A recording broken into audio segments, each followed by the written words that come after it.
So hi hello అండి, అందరికీ నమస్కారాలు. నేను మీ ప్రశాంత్ని. ప్రతి ఒక్కరు కూడా ఇప్పుడు అడిగే సమస్య ఏంటంటే, ఇది నా యొక్క 40 రోజుల మిరప పైరు. నా పైరులో కూడా ఎరుపు సమస్య, పండాకు సమస్య కనిపిస్తూ ఉన్నది.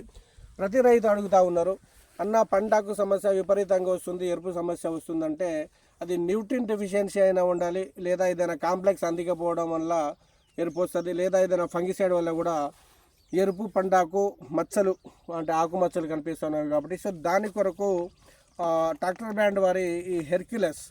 సో ట్రాక్టర్ బ్రాండ్లో హెర్క్యులస్లో డైఫిన్థ్రాన్ ఉంటుంది అండ్ అస్టామిప్రైడ్ ఉంటుంది. ఇది ఎందుకంటే రెండు తెల్లదోమ పచ్చదోమ రెండు దోమల్ని కంట్రోల్ చేయగలిగే హెర్క్యులస్ అనమాట. ఇది గత 3 సంవత్సరాల నుంచి నేనైతే మీకు తెలియజేస్తూ ఉన్నాను. ఈ హెర్క్యులస్ తెల్లదోమని పచ్చదోమని కంట్రోల్ చేస్తుంది.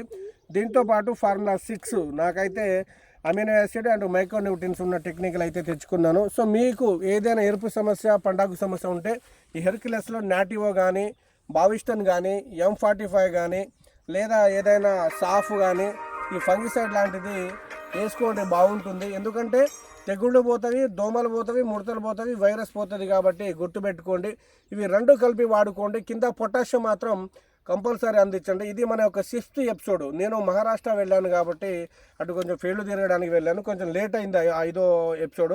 సో 5వ 6వ అనేది సంథింగ్ మర్చిపోయి ఉండొచ్చు. ఇదైతే మనకు 6వ ఎపిసోడ్ అనుకుంటాను. 6వ ఎపిసోడే కదా. 6 హెర్క్యులస్ అండ్ ఏదైనా ఫంగిసైడ్ కలిపి స్ప్రే చేసుకోండి. దోమలు, వైరస్, ముడత అన్నీ కంట్రోల్ అయ్యి పండాకు సమస్య పోయి నల్లగా నీటికి రావాలంటే 3 పంటలు కూడా కలుపుకోండి. సో బాయ్, ధన్యవాదాలు.